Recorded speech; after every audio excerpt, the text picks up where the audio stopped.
Good. And Erev Shabbos Rabbi Sai. Rabbi Sai, we're holding 8 lines from the bottom of Nun Zayin with Beis. Omer Avuna, similar treifa. It's supposed to look. If you can see with your eye, then it's a brow. Omer Avuna, similar treifa, Shnei L'Chodesh. Yeah, you got it? 8 lines from the bottom. When an animal lives for 12 months, you know that it's not a treifa.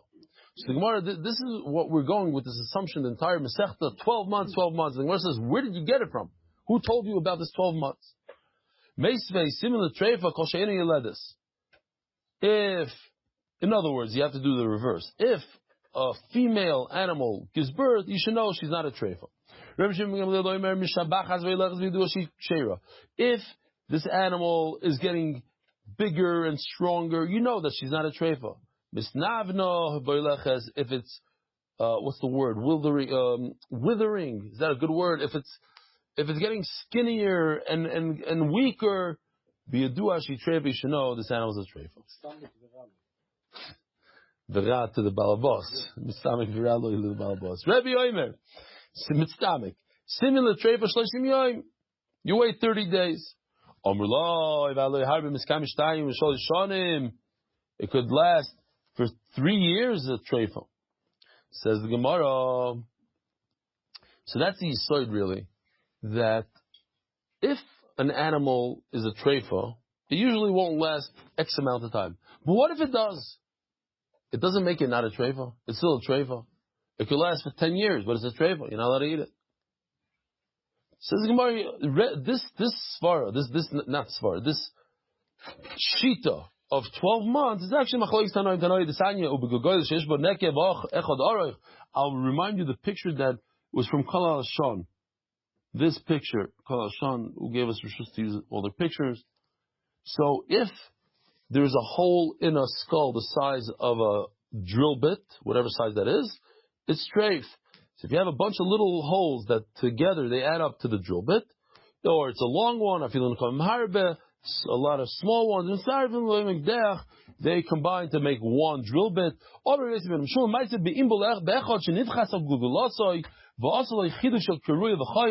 There's a story in Imbol that a guy got a hole in his head, so they made him a helmet out of a pumpkin. Where you bring me a rye from a guy with a helmet? That was in the summertime. Come visit him in the winter. Let's see if he survived. In other words, here we see the concept of the 12 months. Miyad meis. He cannot survive 12 months. Here's the sheet. You ask me, where's there? Who says the sheet of 12 months? We have 30 days. We have this. No, here it is, 2 months. So says the Gemara, Omer Avacha Bar Yaakov halacha. Remember this Rav Acha Bar Yaakov. We're going to have him on Omid Aleph. Halacha. Treifa Yeledim Shabachas. We had many times in Masechtas Chulin Halacha. The Gemara gives us a psak. Halacha. Treifa Yeledim Shabachas. In fact, Rav Acha holds that an animal, a female who is a treifa, can give birth. It's not a problem. And it could actually gain weight, do better, but it's nevertheless a treifa. So the Gemara, Eis Ve'er Vashin HaMeimar. V'shavim bebeitzas. Oh no, I skipped. Omar Meimar. Bottom of the last words. Yeah. Last words and on it. Hani beyo de treifa. In the chicken, at any given time, I think there's 21, whatever is the larger, every day, and one egg comes out. I think, something like that. And so I heard this place is 2 eggs a day, 1 egg kids, but berach. Yeah, let's say 1 a day. And there's let's say 20 undeveloped eggs in there. So, when the mother chicken is a treifa, let's say a weasel came and grabbed it by the neck, made it a treifa. So what about the eggs? Shichalo kama asira. All these eggs that we saw in there, there's different pictures here. These eggs, or these eggs, they're all in there, right? They're all asr. So let's call it 21. 21 days of eggs you can't eat. Why? Because we know the concept uber yerachimoy. The fetus in a cow, in a sheep, is like the mother. So if the mother is treif, the heart is treif. If the mother is treif, the fetus is treif. So too by a chicken. If the mother is treif, all the eggs are treif. But what about eggs that were produced after she became a treifa? That's a beautiful chiddush. Unbelievable, incredible. The eggs, the future eggs, even though they come from a davar aser, and if you come from a davar aser, you are aser. Whatever is produced from a aser is aser. But since there's a male involved here, so it's 50% the male, 50% the female, or whatever percentage you want to give to it. But it's zev is zeh. It's two, and one of them is a mutter. So zev is a gairim a mutter. To me, it was a big chiddush. Why? Because the egg is an egg. This egg is coming out regardless if it's a male or not, and it's going to be the same size, and it's going to have maybe the same taste even. I don't know what the taste is, but usually, yeah, egg is egg. So because the male fertilized it, all of a sudden it becomes zev is zeh. It's like a kilo, 50% is attributed to the male, which is big. It's a big chiddush to me. And it gives it a heter.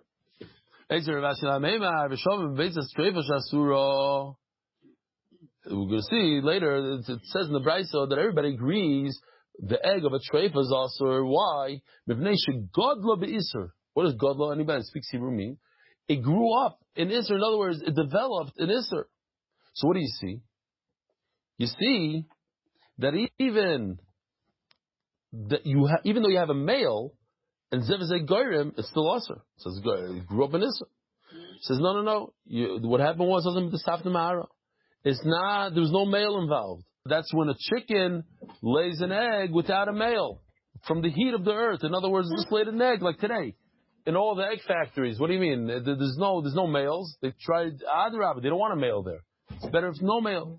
A chicken can lay an egg. As the Gemara,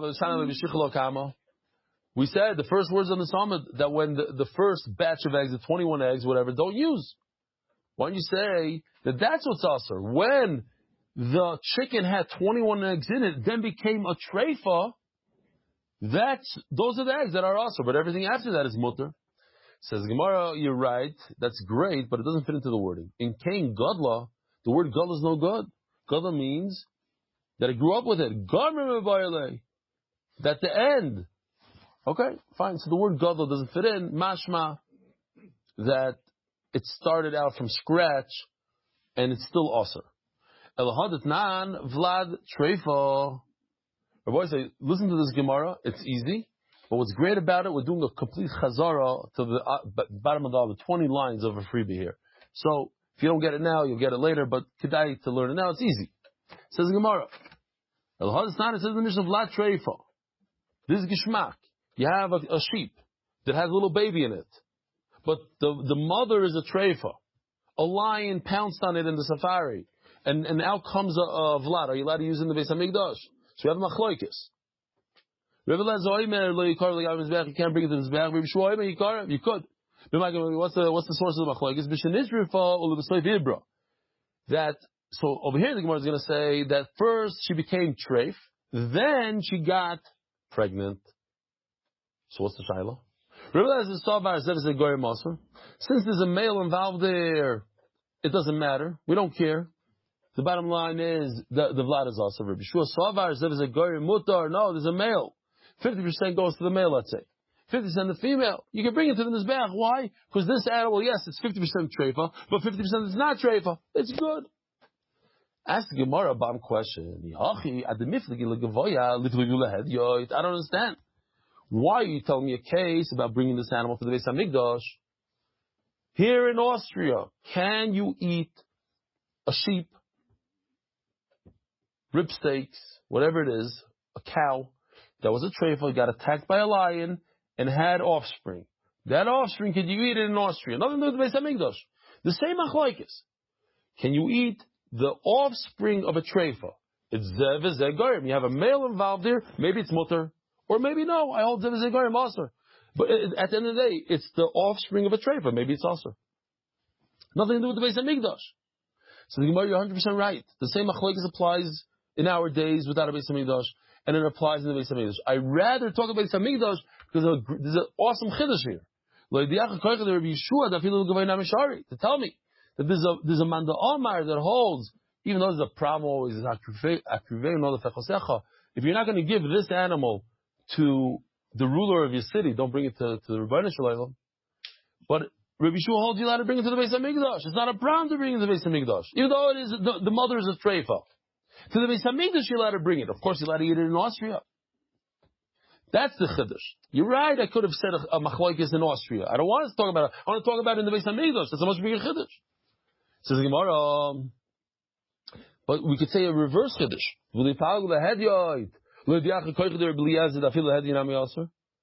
there's a man that holds that bisman in America, in Switzerland. Listen to this. For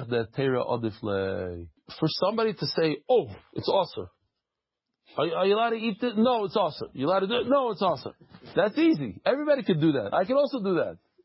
The chacham is to know the sugya so well, like Rav Shlomo Zalman Auerbach, like Reb Eli Yashiv, to go into the details and to know how the radio works and this and that, and then say, you know what? That's mutter. Oh, that's a big kunz. It's much more powerful. So the Gemara to make something mutter is a lot harder than making something aser. So that's why I want to talk about the kula rather than the chumrah. Says the Gemara. And this is the Gemara that we brought before. And everybody agrees an egg laid by a chicken that is a treif is aser.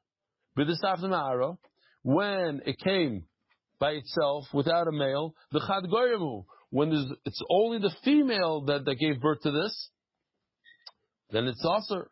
If there's a male, so it would be zevazeh goyim. Zevazeh goyim is mutter.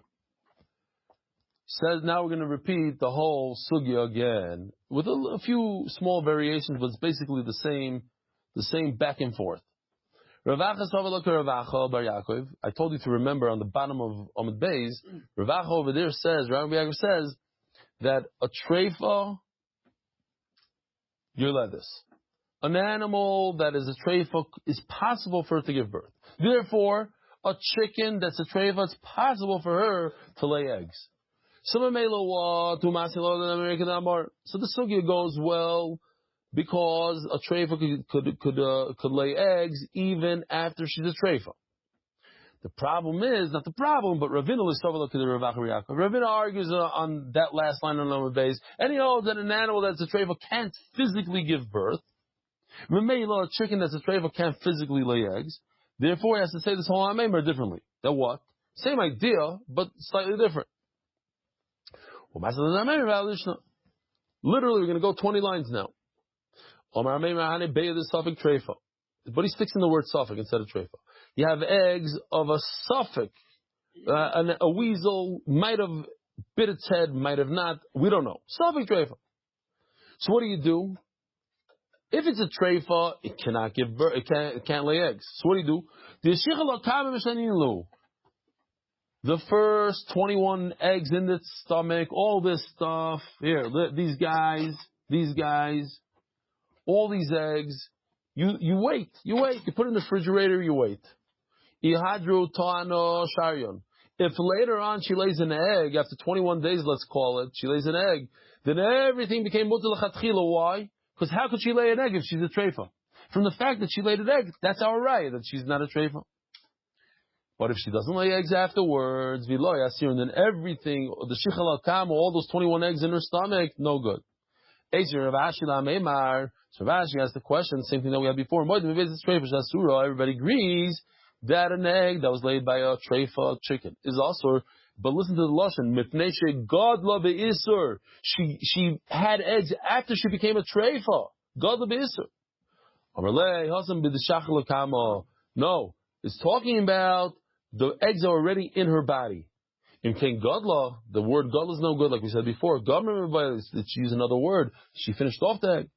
You're right, Ni Gamra. You're right. You really have to change the word from Gadla to Gamra. El Hadisnan, but we learned the Vlad Treifa, the offspring of a treif animal. Let's say a treif sheep. You shouldn't put on this bed. You can put it on this bed. Over here he's saying slightly different than we said before. Over here she became pregnant, and while she was pregnant, then a lion decided to eat her. And he didn't, but he made her a treifa. How do we view the fetus? If you view the fetus literally as the mother, as another limb of the mother, of the yerech, another thigh of the mother.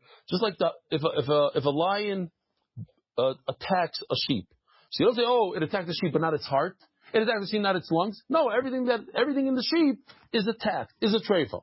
So too, the fetus that's inside the mother. That's one way to look at it. Or you could say, the fetus has nothing to do with the mother. Yes, it's attached by an umbilical cord, but it's a thing by itself. If you want, you can pop him out right now. Take him, cut him out. I don't know what. It's a different entity. So Gemara says, doesn't that same machlokes apply in our days in Switzerland? Says Gemara, that's for you. I want to tell you the machlokes in the Beis Hamikdash time, because that's even Rabbi Yeshua holds that you're allowed to bring it as a carbon. You don't say hakrivein no lefechosecha that it's a trade, you shouldn't bring it to HaKadosh Baruch Hu. No, you could bring it to HaKadosh Baruch Hu. Ask the Gemara of the Fagah Beheder, like the Yachal Koicha the Reb Eliezer. Isn't it better to talk about in Switzerland and in Austria, in Chutzlaritz, in Eretz Yisrael, everywhere? But Bisman Hazeh, and that Reb Eliezer says it's also to eat such an animal because it's the mother is a treifa. Koyach de Teira Adiflei. It's better, it's stronger to show the heter aspect than the chumra aspect. Umaydim says the Gemara that when you have a vadi egg, a treifa, an egg from a treifa is also. When it is from eggs that are already inside the mother, because he doesn't hold uber yerachimoy, so why are they also? Typically, if you don't hold uber yerachimoy, you hold that the fetus is different than the mother, so aren't the eggs different than the mother? The answer is no. Why? Think about it. Eggs are different than a fetus. A fetus is very independent of the mother's, connected by a cord. But eggs, they grow on the stem, and they're part and parcel of the mother, so that then we're going to consider them like the mother. The Hilchas says the Gemara, if there's a male, there's no way out of it. You have to wait patiently for 12 months. There's no tricks to know that this animal is not a treifa. But b'nekeva, there is a trick by nekeva. What's the trick? If she gives birth. If she gives birth, then it's a raya that she's not a treifa. Omar Avuna. Any creature that doesn't have bones. What kind of creatures don't have bones? Worms. Insects. Snakes have bones. Insects. Sure. Yeah. Schlang is a vertebrae. Ask him. He'll tell you. Of course it has this. Yeah. Worm not. Insects don't have. Flies don't have. The Gemara is going to talk about flies. Gishmak stuff. Can't wait to get there. On the base says the Gemara called Bria. So we have a cloud, even though somebody looked it up on ChatGPT, they live 15 to 30 years. Okay, so there's a yotzim in a cloud. But in general, an insect doesn't live for more than a year. So if it doesn't live for 12, if it doesn't have bones, it can't live for more than 12 months. Since he said this, says Rav Papa, listen to this. If you have some sort of cucumber, some sort of a pumpkin that got wormy when it was attached to the ground, asura. So Rabbi said, here's the aside. If a worm was born in an apple on a tree, then it's asur to eat. Why? Because the tree is part of the ground. And it says in the pasuk, Kol asher zasharetz, v'chol asher zasharetz al haaretz. If it's on the ground, it's asur. So anything attached to the tree is asur. When it develops in a fruit that's detached from the ground and didn't come out, then you're allowed to eat the worm. You hear? So here's a big problem. It's not a problem, but it's going to be a problem for you from now on. Every time you eat herring, remember there's probably worms in there. And you're allowed to eat those worms because they grow in the stomach of the fish. That's the heter. Just remember, it's geschmack, yummy. You're eating worms. So, if you wash it down with whiskey, that will kill the worm, and then so it's all good. Fine.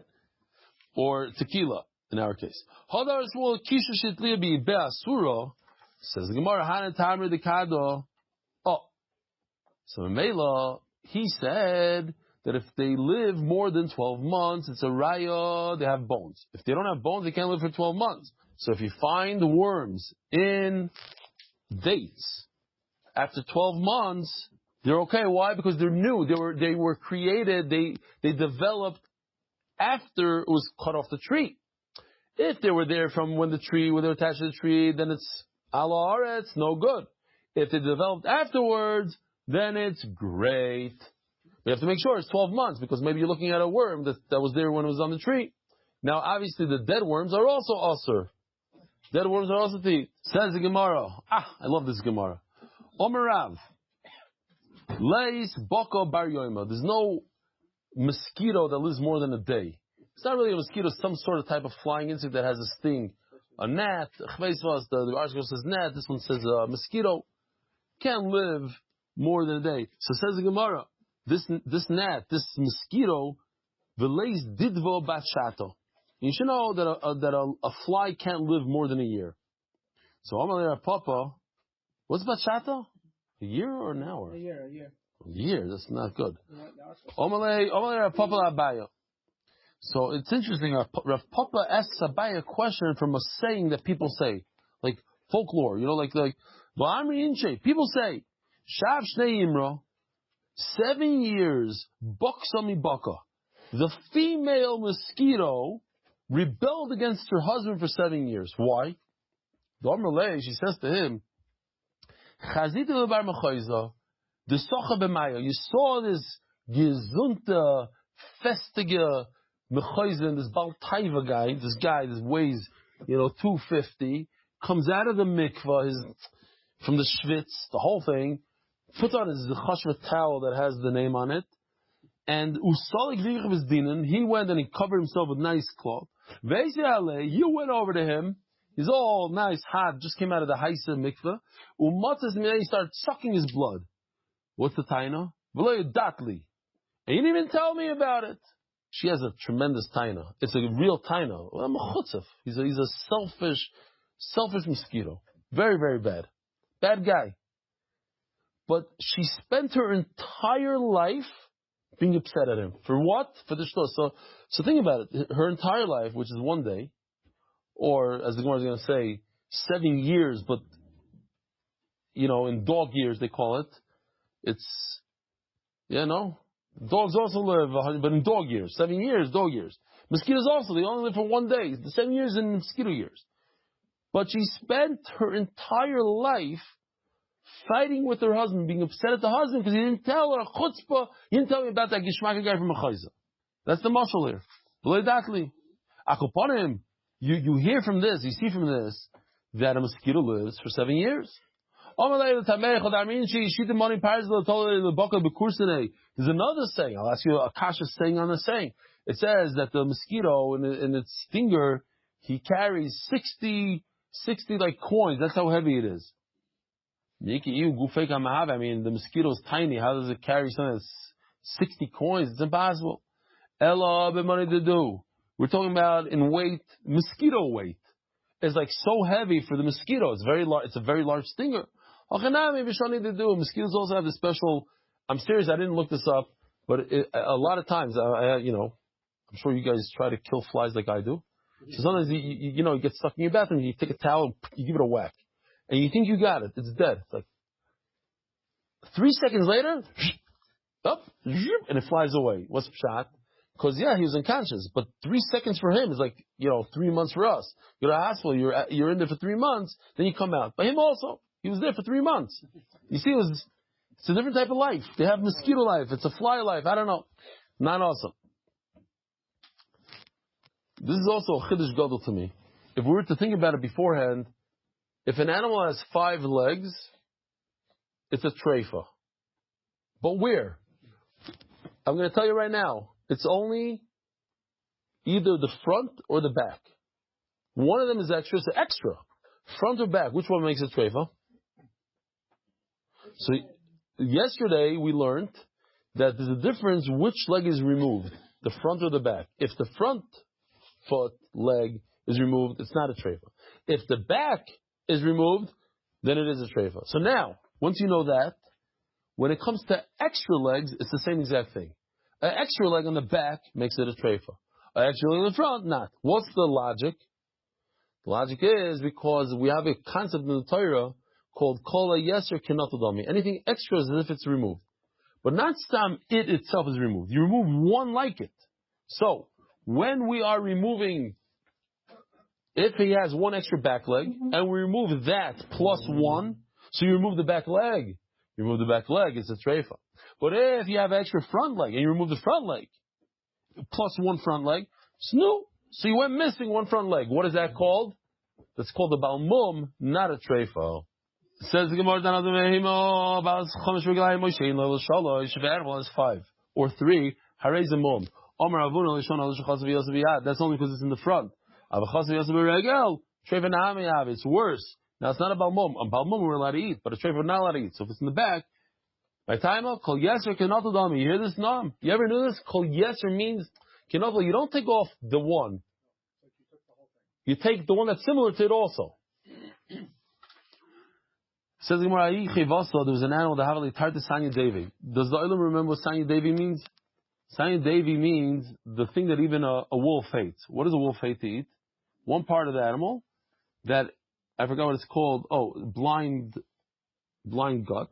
Basically, in the kishkis, it has a little piece that comes out, and it's a one-way street. So stuff that goes in there is very, very smelly and disgusting. So even wolves don't eat that. So what happens if the animal has 2 of those?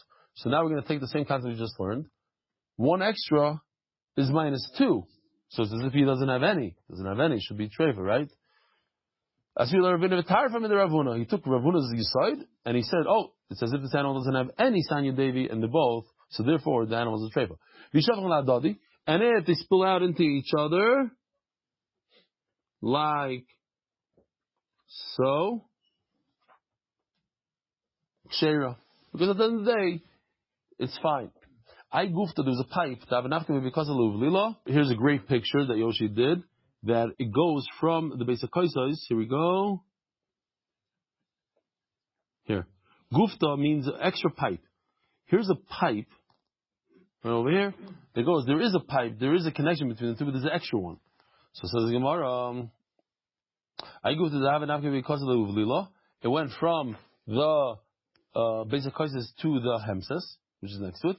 So Ravashi and Midrava. Ravashi wanted to say the same logic, that anything extra is as if it doesn't exist. So you take everything out, so it doesn't exist. But it's not true. All the wild animals, they have that pipe. So it's not a problem.